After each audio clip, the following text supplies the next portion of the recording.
মিজানুর রহমান আজহারি বাংলাদেশের সম্পদ না, সারা পৃথিবীর সম্পদ। এ বেচারাকে যখন বাংলাদেশের ধর্ম প্রতিমন্ত্রী শয়তান আব্দুল্লাহ মরে গেছে, আল্লাহ ওকে দিক ভালো মতে, আমিন কন। আল্লাহ ওকে দিক, আল্লাহর যা দেওয়া দরকার তাই দিক, আমরা কিছুই কমো না। আল্লাহ জানেও কি দেওয়া লাগবো, তাই না?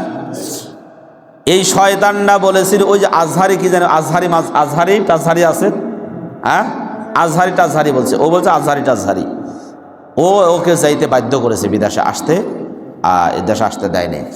এই আজহারির নামে এরকম মানে ব্যঙ্গাত্ম বা প্রকাশ করার কারণে কিছুদিন পরেই তাদের তো সব গটিবাটি মারা গেল। তো ও তো মারা গেছে, ক্ষমতায় থাকা অবস্থায় মারা গেল এবং লাঞ্ছিত হয়েছে অনেক জায়গায়।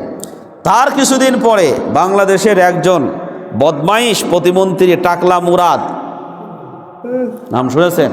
এ টাকলা মুরাদ বলে, ওই যে একজন কি যেন আজহারি আছে না, কয় ঠিক ঠিক এরকম বলে, ঠিক এরকম বলে না, আজহারি নাকি ঠিক ঠিক এরকম বলে, এটা নিয়ে একটু ব্যঙ্গাত্ব করেছিল। এরকম আজহারিকে নিয়ে মানে কটু মন্তব্য করার কারণে আল্লাহ রাব্বুল আলামিন কয়েকদিন পরে এমনভাবে বেইজ্জতি করেছেন, লাঞ্ছিত করেছেন, এই লাঞ্ছিত করার মন্ত্রিত্বও শেষ, ওর সবই শেষ, ওর বউ চলে গেছে ওর কাছ থেকে।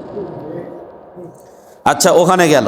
এখন আসুন, এই কয়েকদিন আগে 3 তারিখে যশোরে আদ্দিন হাসপাতালের উদ্যোগে যে সমাবেশ হয়েছে, এখানে প্রায় 20 থেকে 25 লক্ষ লোকের সমাগম হয়েছিল, তাই না? এখানে তিনি বলেছিলেন এক দল খেয়ে গেছে, আর এক দল খাওয়ার জন্য প্রস্তুত আছে, এই কথা বলেছিলেন না? আচ্ছা, উনি কোন দলের নাম বলছে? কারো নামই বলেন না। কারো নাম বলছে না? মাসির উপর কে রে মা, আমি গুড় খাই নাই, ঠিক না?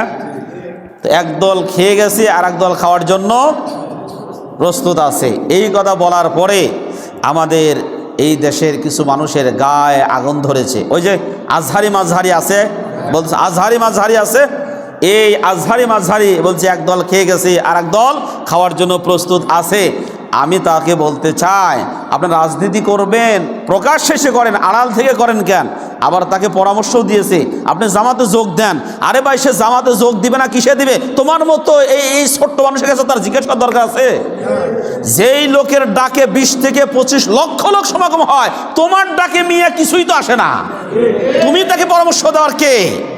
তুমি তার নাম ব্যঙ্গাত্মকভাবে যে উপস্থাপন করেছো, আমরা এটা বলতে চাই, আপনি যে তাকে ব্যঙ্গাত্মকভাবে উপস্থাপন করেছেন, আল্লাহ রাব্বুল আলামিনের আরশে লেগেছে। যাকে আল্লাহ ভালোবাসে তার ব্যাপারে বিরূপ মন্তব্য করলে গোটা পৃথিবীর সব কিছু তার বিরুদ্ধে লেগে যায়, যা আমরা দেখতে পেরেছি। তার কয়েকদিন পরেই এমনভাবে দেওয়া দিচ্ছে, একেবারে আত্তালা পাত্তালে খালি চলে আর গালে মেরে দিয়েছে, দেখছেন আপনারা?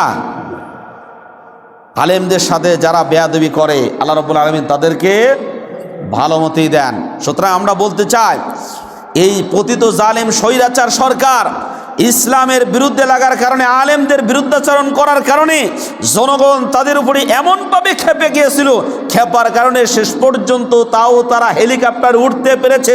আগামী দিনে আলেমদের সাথে বেয়াদবি করলে, ইসলাম নিয়ে কটাক্ষ করলে, জামাত ইসলামের ব্যাপারে খারাপ মন্তব্য করলে, এই যারা খারাপ মন্তব্য করবে এরা হেলিকপ্টার ওঠার পর্যন্ত সময় পাবে না। সম্মানিত উপস্থিতি, সুতরাং সচেতন থাকতে হবে। আলেমদের ব্যাপারে খারাপ মন্তব্য করে কখনোই কেউ ভালো কিছু করতে পারে না। আমি তাদেরকে অনুরোধ করব, তাদেরকে উপদেশ দিব, আমরা আপনারা ভাই ভাই একসাথে থাকতে চাই, ভেদাভেদ আমরা দূর করে